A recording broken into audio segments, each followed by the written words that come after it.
This video was made possible by Dashlane. Stay safe online for 10% off by being one of the first 200 to use the code RLL at checkout. Every year in the United States alone, over 300,000 robberies are going to take place. But most of these aren't often successful enough to wipe out an entire city's supply of cash.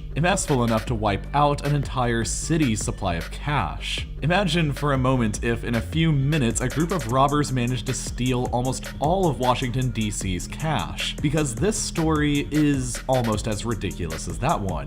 Except this story took place in Sweden, and it was nearly all of Stockholm's cash that was stolen. It's not entirely clear exactly who took part in the robbery, but we know that it took place 10 years ago on the 23rd of September back in 2009. The city of Stockholm was enjoying a quiet, peaceful day until 5:15 p.m. when, almost out of nowhere, a helicopter loaded with bandits landed on top of the G4S cash service building in downtown, which basically stockpiled sweet Swedish cash money for ATMs in the city. And there's actually video surveillance of this happening too, even though it looks like the camera was trying to film Bigfoot rather than a robbery. Anyway, 4 gang members got out of the helicopter and armed with sledgehammers and bombs, they smashed and blasted their way through the skylights on the roof and roped themselves down into the building's lobby. Reports of some machine gun firing inside were made, and the robbers used more explosives to blast their way through into the building's vault. As you can see in this video, the thieves came pretty prepared with buzzsaws to hack their way into the cash cages. They just began helping themselves to literal bags of money before deciding to depart back up to the helicopter. Using a stolen helicopter to land on top of one of the biggest cash reserves of a major city and using machine guns and bombs to blast your way in is the most guaranteed way to earn yourself a GTA 5 stars in real life. But the thieves knew that. They knew this would attract basically the entire wrath of the country of Sweden, so just prior to the robbery, some accomplices laid out metal caltrops on all of the roads connecting to the building, which prevented any police cars from getting anywhere close. But why didn't the police just use their own helicopters then to intercept them in the air? Well, they thought about that too and solved it in both the dumbest and the smartest way possible. They stole the helicopter from a police base, and then they just put an empty bag at the entrance of the hangar that just said the word bomb on it. The police took it seriously enough that they weren't able to scramble their own helicopters to intercept the thieves in time. So, no helicopters. 20 minutes after they first landed, the thieves loaded their new cash aboard their stolen chopper and took off without the police ever once entering the building.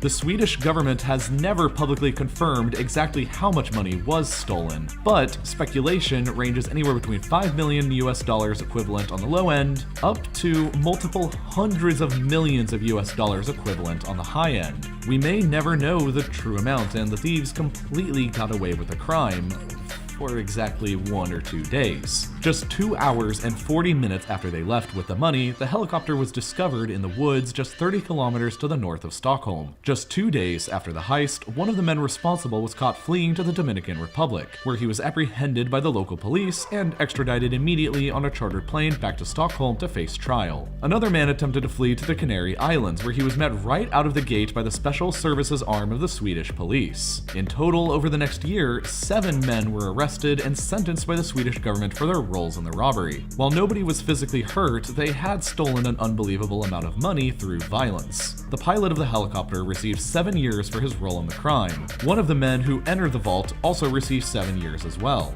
2 organizers who helped the bandits procure explosives and SIM cards each received 5 years, while a Serbian man accused of being the heist's mastermind received 3 years. A man who falsified an alibi for the missing helicopter on the base got 2 years, and the man charged with hiring the pilot for the job received just 1 year behind bars. Now obviously, at least 4 men were caught on camera robbing the actual inside of the vault, and only 1 or 2 of them, if you count the pilot, have ever been arrested and sentenced for anything, which means at least 2 other dudes are out there still free and unknown. It is widely believed that most of the money stolen has never been recovered to date, which means that it was maybe in the hands of the men who were never caught the entire time. We in Sweden might never figure that out, and meanwhile, all of the men who actually were sentenced for the heist have since been released back into society. If the other unknown men were just holding on to that money the whole time for them waiting, would it be worth it to sit in jail for 5 or 7 years and then leave a millionaire? The total value of the money stolen 10 years ago remains mysterious, but it is known that the Swedish government announced a warning that ATMs in Stockholm may run out of money in the days immediately following the heist. So it can be gathered that enough money was stolen that a major European city almost ran out of cash, at least for a little while.